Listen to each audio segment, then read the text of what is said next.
Less than a week after he announced running for president, Governor Steve Bullock hits the campaign trail and meets with the media. Earlier today, Bullock spoke to CNN's Jake Tapper.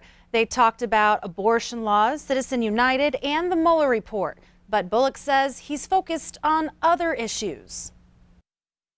I just spent 3 days in Iowa, and not one individual brought up the Mueller report. What they brought up is the fact that they lost their doctor, or they have concerns about the continuing viability of their jobs, or what's happening to farmer and ranch prices because of these trade wars. I think that's where folks are focused, and that's where I'm going to be focused for the next year plus.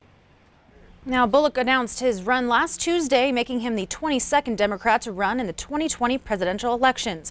Born in Missoula and raised in Helena, he eventually became governor in 2012. In 2016, the same year Donald Trump was elected president, Bullock won re-election by 4%. He focused on progressive issues like expanding Medicaid and banning dark money.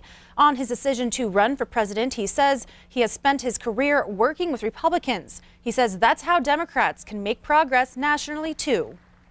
We have to win back places that we've lost.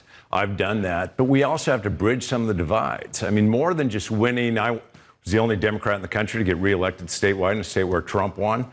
2016, 25 to 30% of my voters also voted for Donald Trump. And we need to make sure that we can win back places we lost. And Bullock still needs to make the cut at the first Democratic debate next month. He hopes to be included, but he must meet the polling or fundraising criteria set by the Democratic National Committee. Turning now to weather with Brett McCrummon. There was a lot of rain the last couple of days. We had a little break today. Snow was even on the radar. Yeah, here we are more than halfway past May, and we're looking at snow showers. Let's take a look at storm reports from yesterday, and you can see where we saw the heaviest snow was in Ekalaka, where they picked up 6.1 inches of snow there. Snow in Red Lodge, 2 inches there. I just checked the webcams in Red Lodge, and they are picking up some more snow as we speak. Now, let's go ahead and take a look at estimated rainfall as we take this Sunday, Monday into Tuesday, and we're looking at some pretty impressive amounts, especially from Billings off towards the east. We'll have your complete forecast coming up in just a few minutes. All right, thanks, Brett. Well, this little window of nicer weather today was good news for those who have been following the restoration of the historic Miss Montana airplane.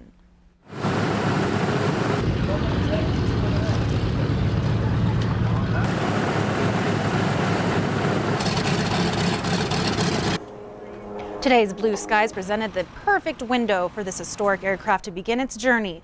After a brief test flight this morning, the C-47 and her crew took off and headed to Normandy for the anniversary of the invasion on June 6, 1944. The highlight will be a team of paratroopers from Montana who will join their colleagues in jumping over the historic battlefield. Well, the Ramsey Keller Memorial Foundation was named after a baby who died shortly after she was born in November of 2011. Each year, the foundation helps more than 100 Montana families who have experienced the same type of loss. This morning, more than 1,000 people came together for the foundation's biggest fundraiser, Run for Heaven's Sake. We really feel like it's something we've been called to do. Our foundation pays in full for infant funerals in the state of Montana. When you see the joy and the fruitfulness come out of what we're doing, and that people get to honor their child as they choose without financial restrictions, it makes it all so worth it. Helping others kind of got us through it, and we want to have other people help through it. I think our faith played a big role in it, and also just making a decision very early on that we're going to get through it together. We've got maybe 40 or 50 signs set up at the finish line with babies that we've helped, that parents actually sponsor a sign. Good luck having dry eyes by the time you cross the finish line. It has been a really big blessing to our foundation. We love our license plate. That license plate really helps to keep us afloat. You can kind of pick them out and know that, oh, they're a family like us, and it's really special. This is the day that they come to celebrate their kid. Yes. Everybody's happy, Yes. and every's talking about it, and that's why you see the teams. It's not a sad moment, it's a moment to remember and recognize their child, and family members come and everybody can it's kind of an open forum to talk about it and discuss it, so it's really cool because they're with everybody else that's kind of has been in a lost situation as well. We wanted to celebrate Ramsey's life. We were proud that we had a little girl. You know, we wanted to bring her home, and that's really the heart of what our mission is. We had 1,094 runners and racers. It's our second largest year, and it's our biggest fundraiser of the year, so it's really exciting. It's an exciting day for our foundation. That's a fantastic turnout. Run for Heaven's Sake also includes the Josh Tyree Half Marathon along with 10K and 5K races. The foundation also puts on smaller runs in Helena and Miles City. 50 years of love, faith, and hard work has one Montana family celebrating how far they have come. KPAX's Lauren Heiser caught up with them to learn more. These are the Pipo brothers. They were born in Minnesota and spent their early years on a tiny farmhouse they say was the size of a chicken coop. The three boys slept on a mattress with only a single blanket to keep them warm. Some nights all they would have to eat was flour and water. The trio didn't learn to speak English until they were 7 or 8 years old. The teacher put the two of us in the back of the room and told the rest of the kids, don't play with them because they can't speak English, so they're not worthy of your time or to play with them, which kind of sounds a little harsh, but on the other hand, we learned English real fast. When their father remarried, they moved to Butte. However, the marriage didn't last, and the boys found themselves in an orphanage. Even at a young age, it was important for them that they never let the term orphan define them. We were happy just to dig in and just make something out of ourselves and get an education and be able to provide homes for our wives and our children. Jack went on to become a businessman, and in his spare time, a musician. Walter and his twin brother Ken became educators and school superintendents here in the Treasure State. The men all agree. The only success sweeter than the ones they had professionally was the family they built along the way. Ken was married in September 1968, Jack in March of 1969. Walt married his sweetheart in September of the same year. All three weddings happened within a year of each other. Now, 50 years later, they're reflecting, hoping that their story will inspire others.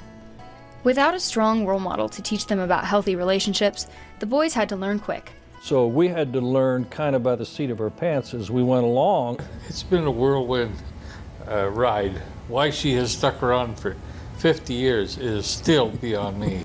One thing that always helped the brothers in their marriage was their strong bond to each other. One of the things about Ken was his tremendous loyalty to his brothers. Tremendously loyal. And I knew if he was that loyal to his brothers, he would be that loyal to me. I've had 3 really bad bouts of cancer, and he has stood loyally beside me. Marilyn says communication can be one of the hardest things for a young couple to master, but it is one of the most important. So many young couples are letting that get in the way of their happiness when it's just a moment that you might have this disagreement. You've got, for us, 50 years more to live, and there's a lot more happy moments than those kinds of moments. For Donna and Claudia, their marriages taught them lessons by change in circumstance. It's not easy. I mean, you have your ups and downs, and since Jack had his stroke, I've done things that I never thought I'd ever do, and I'm a caregiver that I never thought I'd be, but I think because of that, we've grown closer together. Marriage is not a 50-50 proposition, it's 100-100. There are times that you cannot give anything sometimes. Be tolerant, be patient, be loving and kind. In Missoula, Lauren Heiser, MTN News. That advice has certainly stood the test of time for the Pipo family. Well, stay with us. More to come on the 10 o'clock news. Game season isn't here anymore, but after the break, we learn about why that isn't stopping the hunt for collecting trophy antlers. Later in sports, gamblers rejoice as sports betting is officially coming to Montana. But who isn't so happy? We dive into reactions. You're watching MTN News with Zoe Zandora. Storm Tracker weather with Rob Griggs. And sports with Casey Conlon. This is the 10 o'clock news on Q2, Montana's news leader.